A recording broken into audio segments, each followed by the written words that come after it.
Nama saya Joshua Alessandro Ondang dan kali ini kita akan membahas tentang hamba Tuhan dan disiplin diri. Disiplin diri ini merupakan istilah yang memiliki banyak makna dalam dunia modern. Namun dalam pembahasan kita kali ini, disiplin diri yang dimaksud adalah tentang self-control.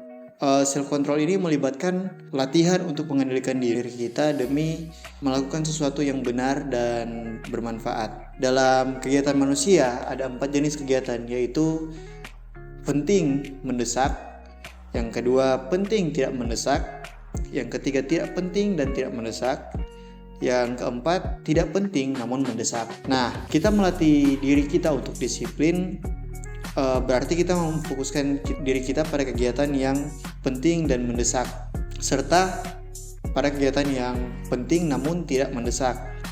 Nah, kegiatan penting dan mendesak ini seringkali terjadi karena kita tidak mengelola waktu ketika kegiatan tersebut masih ada di tahap penting dan tidak mendesak.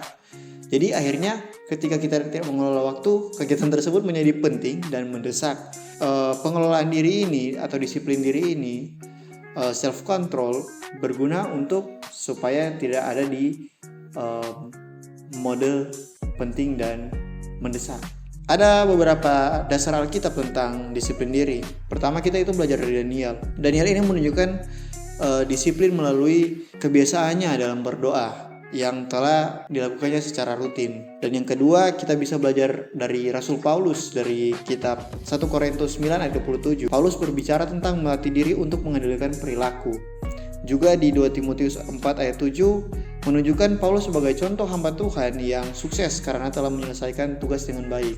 Tokoh ketiga yang dapat kita pelajari dari Alkitab tentang disiplin diri adalah belajar dari Yesus. Dalam Markus 1 ayat 35, meskipun Yesus adalah pribadi yang sibuk dalam pelayanan, Yesus tetap disiplin menjaga hubungannya dengan Bapa dan menyediakan waktu untuk berdoa di pagi hari. Nah, Yesus, Daniel, dan Paulus ini menjadi inspirasi kita untuk melatih disiplin diri kita dan pengingat bahwa ternyata disiplin diri sangat penting dan disiplin diri mempengaruhi kesuksesan kita sebagai hamba Tuhan.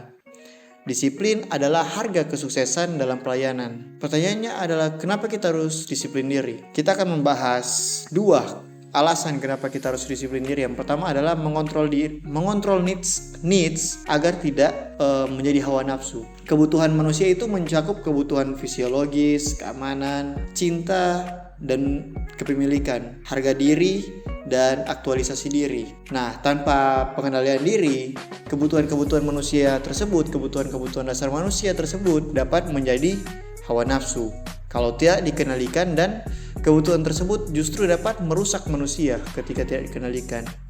Yang kedua, kenapa kita harus mengontrol diri kita? Harus disiplin diri karena kualitas dan konsistensi dalam pelayanan. Nah, disiplin ini membantu kita untuk mempertahankan kualitas dan konsistensi kita di dalam pelayanan. Di saat kita disiplin diri, kualitas pelayanan kita akan menjadi baik, dan saat kita melakukan pelayanan tersebut ada hasil yang konsisten karena ya itu tadi, kita disiplin diri. Nah, dalam diri kita sendiri apa yang harus kita disiplinkan? Ada 4 hal yang harus kita disiplinkan dalam diri kita. Yang pertama, needs atau kebutuhan dasar. Yang kedua adalah kebiasaan rohani, seperti contoh doa, membaca Alkitab, ibadah, dan melayani. Yang ketiga adalah produktif, kebiasaan produktif. Dan yang keempat, mengelola waktu. Keempat hal tersebut adalah hal-hal yang harus dibiasakan di saat kita mendisiplinkan diri. Kita harus mendisiplinkan diri karena kita harus sadar bahwa manusia ini merupakan, kita sebagai manusia adalah aset yang tidak terlihat.